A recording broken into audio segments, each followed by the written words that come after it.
Tony, it looks like the Dolphins really got it together today. Bob, you're right. The Miami Dolphins took advantage of Atlanta's mistakes as the offense really came to life this afternoon in the Orange Bowl, giving the world champs a 42-7 win over Atlanta. Let's check out now some of those highlights. Following a scoreless first quarter, the Dolphins got their first break as Miami and Gerald Tinker fumbles this Larry Seipel punt. Tinker had a rough day all day, and Ed Newman on the special teams picked it up, giving Miami the ball at the Falcon 38. On the very next play, Bob Greasy hits Benny Malone for 13 yards on the left side. Malone had another fine day, rushing for over 100 yards. Then Don Nottingham, who also had a fine day, goes over right tackle for 17 yards. That set up a 1st and goal at the Falcon 8. Then Malone takes a pitch out, 4 more yards. Down to the 4.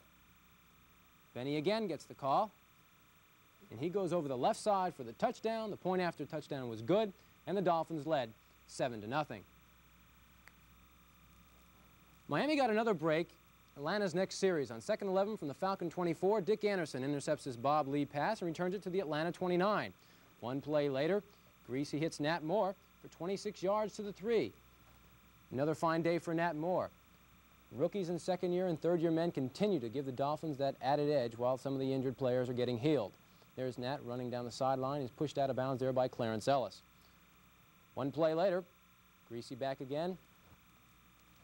But he gives to Nottingham, picks up 4 yards to the 4. Then on 3rd down, Greasy back to pass, and Paul Warfield, who started today for the first time in a month, comes across. You see right into our lens there. Good for the touchdown, and Miami had a 14-0 lead. But the Falcons came back on their next possession. We're going to see with 3rd and 3 from their own 33, Bob Lee to Jeff Burrows for 12 yards. This is the only time the Falcons really did anything. On the next play, Lee again to Burrow, this time for 14 yards to the Miami 41. Following 2 Dolphin penalties, Atlanta had a 1st down at the 11, and on the next play, Lee to Al Dodd for 7 yards to the 4. A great catch there by Dodd. Tim Foley there on the play. 3 plays later on 4th and 1, Dave Hampton goes over right guard for the score, making it 14-7 at the half. But that was as close as it was going to be as the Miami offense exploded in the 3rd quarter. And here we see it. It's going to be 21-7 pretty soon, but it's set up by this 51-yard pass from Greasy to Warfield. Warfield just streaked down the sideline, beat Clarence Ellis, and he was out of bounds at the 1. 2 plays later, Nottingham scored, making it 21-7. Nottingham had 3 touchdowns on the day. Miami got another break a few minutes later as Dave Hampton's going to fumble, and Bill Stanfield, who had a fine day sacking a quarterback a couple of times, he's going to recover the fumble at the 14 of the Atlanta Falcons. Penalties, however, pushed the ball back to the 18, but on 3rd down, Greasy again came through with a clutch play. A great catch here by Jim Mandich for the touchdown.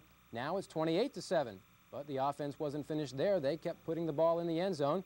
Here from the Atlanta 38, Benny Malone picks up 13 yards to the 25. Hard running Benny. He outclassed his brother this afternoon, Art. 2 plays later from the 16 now, Nottingham for 7 more yards. Then from the 2, the bowling ball got the call again. He goes in for the score, making it 35-7. Miami added 1 more score. Here we see a pass to Jimmy Kick on 3rd and 3 to the Falcon 8. 2 plays later, Nottingham again goes in for the score, making the final once again 42-7, Miami. We'll take a look at all the NFL scores right after this. Reserve your room at the Everglades Hotel, offering Miami's outstanding selection of meeting and banquet rooms for groups of all sizes. The Everglades has Miami's largest pillarless ballroom, and the beautiful rooftop summit room features spectacular views of Biscayne Bay. The Everglades chefs are artists, and the knowledgeable party and meeting staff make every effort to make your affair a success. That's the distinguished Everglades Hotel, Biscayne Boulevard at 3rd Street. For details, call the catering manager.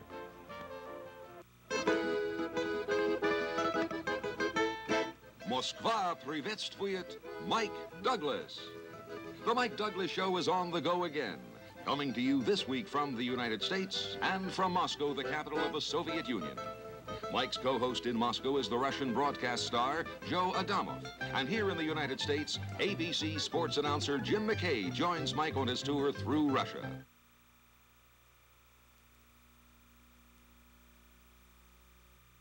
A few surprises around the NFL this afternoon. Taking a look now at those scores. Buffalo edged the Patriots by a point to take sole possession of first place in the AFC East today with a 29-28 win. John Leipold's third field goal of the day, a 47-yarder, was the difference. Well, believe it or not, the Houston Oilers have won their third game of the year. Today they beat the hapless New York Jets 27-22. Cincinnati rebounded to take a 24-14 decision from Baltimore. A late fourth quarter field goal gave Dallas a 17-14 win over St. Louis, knocking them from the unbeaten ranks. Pittsburgh blanked the Eagles 27-0. Washington topped Green Bay 17-6. Minnesota over the Bears 17-0 as there were over 22,000 no-shows in Chicago. The Lions beat New Orleans, Miami's next opponent, 19-14. The Giants are leading Kansas City 33-27 with only 30 seconds left in that game. Oakland, here's a final, 28-17 over Denver. And another final just in, San Diego edged the Cleveland Browns 36-35. Well, Hubert Green and Mac McClendon combined to fire an 8-under par 64 today to give the Alabama duo a one-stroke victory at the $250,000 National Team Championship at Disney World. The teams of Sam Snead and his nephew J.C. and third-round leaders Bert Yancey and Ed Snead tied for second place. Fort Lauderdale's Brian Gottfried beat Miami and Eddie Dibbs 6-3, 5-7, 8-6, and 6-love to win the French Indoor Tennis Championships today at Paris. For Gottfried, he pocketed $9,000 for the victory. Well, there was one game in the ABA this afternoon. In that contest, New York beat San Antonio 120-109. And Bob, a good day for the Dolphins. They won it, and that's it for the early sports. Wall Street could sure use some of that Dolphin magic, Tony.